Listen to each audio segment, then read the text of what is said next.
Hello friends, welcome back to my channel. ಈ ದಿನ ನಾವು ಆರಂಭಿಕ ಸಾಕ್ಷರತೆ ಮತ್ತು ಸಂಖ್ಯಾಜ್ಞಾನ FLN foundational literacy and numeracy ಅನುಬಂಧ 100% FLN ಸಾಧನೆಗಾಗಿ ವಾರ್ಷಿಕ ಕ್ರಿಯಾ ಯೋಜನೆ ಅಂದ್ರೆ ಮಾಹೆವಾರು ಯಾವ ಯಾವ ಶೈಕ್ಷಣಿಕ ಚಟುವಟಿಕೆಗಳನ್ನ ನಾವು ನಡೆಸಬೇಕು ಅನ್ನೋದನ್ನ ಇದು ವಾರ್ಷಿಕ ಕ್ರಿಯಾ ಯೋಜನೆ ಆಗಿದೆ. ಸೊ ಇದು ಮೊದಲನೇ ಒಂದು ಡಾಕ್ಯುಮೆಂಟ್ ಆಗಿದೆ, FLNಗೆ ಮೇನ್ ಡಾಕ್ಯುಮೆಂಟ್ ಆಗಿದೆ. ಸೊ ಇಲ್ಲಿ ಈ ಒಂದು ಸ್ಟೆಪ್ ಅಲ್ಲಿ ನಾವು ತಿಂಗಳನ್ನ ಕೊಟ್ಟಿದ್ದಾರೆ, ಇಲ್ಲಿ ಮೇ ತಿಂಗಳು ಕೊಟ್ಟಿದ್ದಾರೆ. ಚಟುವಟಿಕೆಗಳು ಶಿಕ್ಷಕರ ಒಂದು ಪೂರ್ವಭಾವಿ ಸಭೆ ನಡೆಯುತ್ತೆ.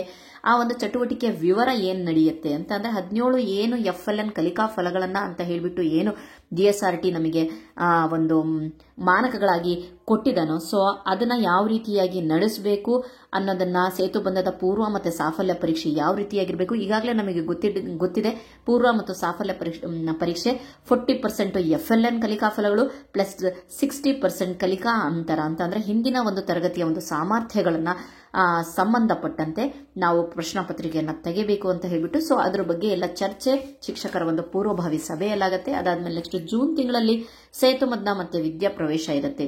ವಿದ್ಯಾಪ್ರವೇಶ ಮೋಸ್ಟ್ಲಿ 1ನೇ ಕ್ಲಾಸಿಗೆ ಇರುತ್ತೆ, ಸೇತುಬಂಧ ಬಾಕಿ 2ರಿಂದ 10ನೇ ತರಗತಿವರೆಗೂ ಸಹ ಸೇತುಬಂಧ ಇರುತ್ತೆ. ಸೊ FLN ಮಾಸಾಚರಣೆ ಅಂತ ಹೇಳ್ಬಿಟ್ಟು ಮಾಡಿಬಿಟ್ಟು, ಸೊ ಎಲ್ಲ ನೀವು ಕ್ಲೀನ್ ಆಗಿ ಇದನ್ನ ಓದ್ಕೊಂಡ್ರೆ so you will get the idea.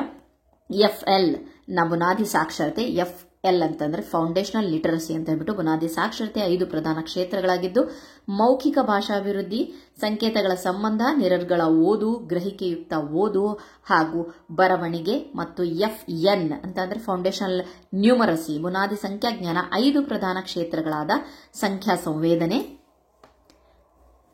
ಆಕೃತಿಗಳ ಗ್ರಹಿಸುವಿಕೆ, ಅವಕಾಶಗಳ ಸಂಬಂಧ, ಅಳತೆ ಮತ್ತು ದತ್ತಾಂಶ ನಿರ್ವಹಣೆಯ ಕಲಿಕೆಯನ್ನು ಪ್ರಶ್ನಾವಳಿಗಳ ಮೂಲಕ ಪೂರ್ವ ಪರೀಕ್ಷೆ ಆಯೋಜನೆ, ಪ್ರಧಾನ ಕ್ಷೇತ್ರಗಳು, FLN ಸಾಧನೆಯ ಮೌಲ್ಯಮಾಪನ. ಸೊ ಆಲ್ರೆಡಿ ನಾನು ಹೇಳಿದೆ 40% FLN ಪ್ಲಸ್ 60% ಕಲಿಕಾ ಅಂತರ ಅಂತ ಅಂದ್ರೆ ಹಿಂದಿನ ತರಗತಿಯ ಸಾಮರ್ಥ್ಯಗಳು. ಓಕೆ, ಸೊ ಈ ಒಂದು 5 ಪ್ರಧಾನ ಕ್ಷೇತ್ರಗಳಿಗೆ ತಕ್ಕಂತಹ ಒಂದು FN ಇರುತ್ತೆ. ಮತ್ತೆ ಇಲ್ಲಿ 5 ಕ್ಷೇತ್ರಗಳು FLಗೆ ಸಂಬಂಧಪಡುತ್ತೆ. ಸೊ ಈ ರೀತಿಯಾಗಿ A ಮತ್ತೆ B ಶ್ರೇಣಿಗಳನ್ನ ಗುರುತಿಸಿಕೊಳ್ಳೋದು, 10 ಕಲಿಕಾ ಫಲಗಳ ಸಾಧನೆಯನ್ನು A ಮತ್ತು B ಶ್ರೇಣಿಯಲ್ಲಿ ಗುರುತಿಸಿಕೊಳ್ಬೇಕು. ನೆಕ್ಸ್ಟ್ FLN B ಶ್ರೇಣಿಯ ಮಕ್ಕಳಿಗೆ ಮತ್ತು ಪೂರ್ವಾಪೇಕ್ಷಿತ ಕಲಿಕಾ ಫಲಗಳ B ಶ್ರೇಣಿಯ ಮಕ್ಕಳಿಗೆ A ಶ್ರೇಣಿಯ ಮಕ್ಕಳನ್ನು ಹೊಂದಿಸಿಕೊಂಡು ಪರಿಹಾರ ಬೋಧನೆಯನ್ನು ನಡೆಸುವುದು, ಪೂರ್ವ ಪರೀಕ್ಷೆ ಮಾದರಿಯಲ್ಲೇ ಸಾಫಲ್ಯ ಪರೀಕ್ಷೆಯನ್ನು ನಡೆಸಿ A ಮತ್ತು B ಶ್ರೇಣಿಯ ಮಕ್ಕಳನ್ನು ಗುರುತಿಸಿಕೊಳ್ಳುವುದು, ಸಾಫಲ್ಯ ಪರೀಕ್ಷೆಯಲ್ಲಿ B ಶ್ರೇಣಿ ಪಡೆದ ಮಕ್ಕಳಿಗೆ ಶಾಲಾ ಶೈಕ್ಷಣಿಕ ಯೋಜನೆ SAPನಲ್ಲಿಯ ನಮೂನೆ 4B ಮತ್ತು 5B ಯಲ್ಲಿ ಕ್ರಿಯಾ ಯೋಜನೆಯನ್ನು ತಯಾರಿಸಿಕೊಳ್ಳುವುದು. 100% FLN ಸಾಧನೆಗೆ ನಿರಂತರ ಪೂರಕ ಬೋಧನೆ ನಡೆಸ್ತಾ ಇರೋದು. ಸೊ ಸಮಾಲೋಚನಾ ಸಭೆಯಲ್ಲಿ FLN ಸಾಧನೆಗೆ ಸಾಮಗ್ರಿಗಳನ್ನು ಸಿದ್ಧಪಡಿಸುವುದು. ಇದೇ ರೀತಿ ನೆಕ್ಸ್ಟ್ ಜುಲೈಯಲ್ಲಿ ಯಾವ ರೀತಿಯಾಗಿ ನಡೆಯುತ್ತೆ ಅಂತ ಹೇಳ್ಬಿಟ್ಟು ಕೊಡ್ತೇನೆ. ಇಲ್ಲಿ ಮತ್ತೆ ಮೆನ್ಷನ್ ಮಾಡಿದ್ದಾರೆ, ಜುಲೈ 2ನೇ ಕೆಲಸದ ದಿನ ಶಾಲಾ ಹಂತದ ಪ್ರಗತಿ ಪರಿಶೀಲನಾ ಸಭೆಯಲ್ಲಿ ನಾವು ಏನೇನನ್ನ ಮಾಡಿದೀವಿ, ಸೊ FLN ಅಲ್ಲಿ ಯಾವ ರೀತಿಯಾಗಿ ಒಂದು ಸಾಧನೆಯನ್ನ ಮಾಡಿದೀವಿ, ಯಾವ್ಯಾವ ರೆಕಾರ್ಡ್ಸ್ ಮೇಂಟೈನ್ ಮಾಡ್ತಾ ಇದೀವಿ, ಯಾವ ರೀತಿಯಾಗಿ ನಾವು ನಮ್ಮ ಒಂದು ಚಟುವಟಿಕೆಗಳನ್ನ ನಡೆಸ್ತಾ ಇದೀವಿ FLN ಸಕ್ಸಸ್ಫುಲ್ ಆಗಕ್ಕೋಸ್ಕರ ಅಂತ ಹೇಳ್ಬಿಟ್ಟು, ಸೊ ಈ ಎಲ್ಲ ಇನ್ಫಾರ್ಮೇಶನ್ FLN ಮೆಂಟರಿಂಗ್ ಕಾರ್ಯದಲ್ಲಿ ನಡೆಯುತ್ತೆ. ಸೊ ಅದಾದ್ಮೇಲೆ ನೆಕ್ಸ್ಟ್ ಆಬ್ವಿಯಸ್ಲಿ FA1 ಕ್ರೋಢೀಕರಣ ಇರುತ್ತೆ ಜುಲೈ ತಿಂಗಳಲ್ಲಿ. ಅದಾದ್ಮೇಲೆ ನೆಕ್ಸ್ಟ್ ಆಗಸ್ಟ್ 2025 ಸ್ವಾತಂತ್ರ್ಯ ದಿನಾಚರಣೆ. ಸೊ ನೆಕ್ಸ್ಟ್ ಸೆಪ್ಟೆಂಬರ್ ಶಿಕ್ಷಕರ ದಿನಾಚರಣೆ ಇರುತ್ತೆ. ಅದರ ಜೊತೆಗೆ FA2 ಇರುತ್ತೆ. SA1 ಮೌಖಿಕ ಪರೀಕ್ಷೆಯಲ್ಲಿ FLNಗೂ ಸಹ ನಾವು ಆದ್ಯತೆಯನ್ನ ನೀಡಬೇಕು ಅನ್ನೋದು ಇದೆ. ಓಕೆ, ನೆಕ್ಸ್ಟ್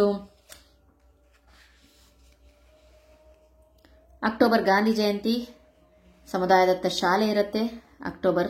ನೆಕ್ಸ್ಟ್ ಸಮಾಲೋಚನೆ ಸಭೆ ಮತ್ತೊಂದಿರುತ್ತೆ. ಓಕೆ, ನೆಕ್ಸ್ಟ್ ಬರುತ್ತೆ ನವೆಂಬರ್ ಕನ್ನಡ ರಾಜ್ಯೋತ್ಸವ, ಮಕ್ಕಳ ದಿನಾಚರಣೆ, ರಾಷ್ಟ್ರೀಯ ಶಿಕ್ಷಣ ದಿನ, ಸಮಾಲೋಚನಾ ಸಭೆ. ಸೊ ಇಲ್ಲೆಲ್ಲ FLN ಕಲಿಕಾ ಹಬ್ಬವಾಗಿ ಆಚರಿಸಲು ಸ್ಪಷ್ಟ ಓದು, ಶುದ್ಧ ಬರಹ ಮತ್ತು ಸರಳ ಲೆಕ್ಕಾಚಾರದ ನಾವೀನ್ಯಯುತ ಚಟುವಟಿಕೆಗಳನ್ನು ಆಯೋಜಿಸಬೇಕಾಗುತ್ತೆ. ಸೊ ಶಾಲಾ ಹಂತದಲ್ಲಿ ಇವರಿಗೆ FLN ಚಟುವಟಿಕೆಗಳನ್ನು ಅವಲೋಕಿಸಿ ಮೌಲ್ಯೀಕರಿಸಿಕೊಂಡು 100% FLN ಸಾಧಿಸಿದ ಹಸಿರು ಶಾಲೆಯಾಗಿ ಘೋಷಿಸಿಕೊಳ್ಳಬೇಕಾಗುತ್ತೆ ನವೆಂಬರ್ ತಿಂಗಳಲ್ಲಿ.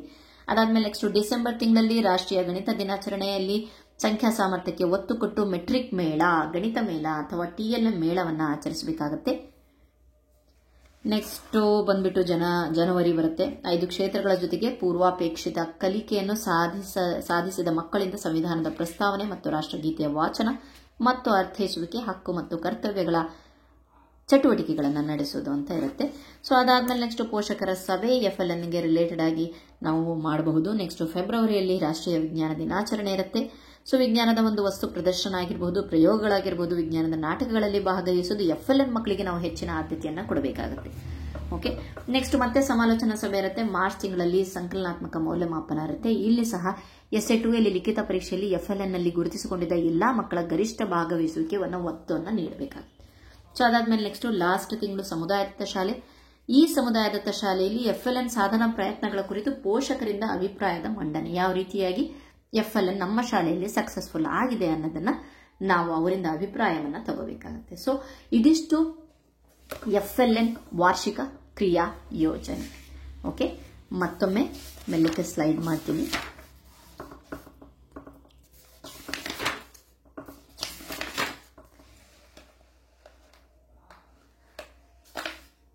ನೋಡ್ಕೊಳ್ಳಿ, ತಿಂಗಳು ವೈಸ್ ಇದೆ.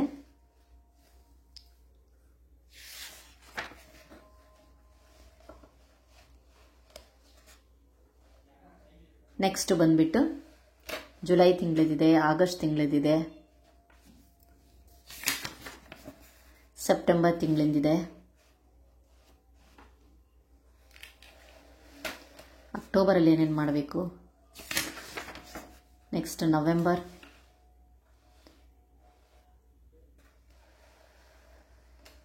ಡಿಸೆಂಬರ್, ಜನವರಿ, ಫೆಬ್ರವರಿ, ಮಾರ್ಚ್, ಏಪ್ರಿಲ್. ಓಕೆ, ಇದಿಷ್ಟು FLN ವಾರ್ಷಿಕ ಕ್ರಿಯಾ ಯೋಜನೆಯಾಗಿದೆ. 100% FLN ಸಾಧನೆಗಾಗಿ ನಾವು ಯಾವ ರೀತಿಯ ವಾರ್ಷಿಕ ಕ್ರಿಯಾ ಯೋಜನೆ, ಈ ವಾರ್ಷಿಕ ಕ್ರಿಯಾ ಯೋಜನೆ ಸೇಮ್ ಹೀಗೆ ಇರಬೇಕು ಅಂತ ಏನಿಲ್ಲ. ನಾವು ಸಣ್ಣ ಪುಟ್ಟ ಮಾರ್ಪಾಡು ಮಾಡ್ಕೊಬಹುದು. ಯಾವ ತಿಂಗಳಲ್ಲಿ ಇನ್ನೂ ಎಕ್ಸ್ಟ್ರಾ ಒಂದು ಇವೆಂಟ್ಸ್ ಅನ್ನ ನಾವು ಆಡ್ ಮಾಡಬಹುದು. Okay, thank you friends. I hope ನಿಮಗೆ ಈ ಒಂದು ವಾರ್ಷಿಕ ಕ್ರಿಯಾ ಯೋಜನೆಯನ್ನು ಮಂಡಿಸಿರೋದು ಇಷ್ಟ ಆಗಿದೆ ಅನ್ಕೊಂಡಿದ್ದೀನಿ. Thank you so much.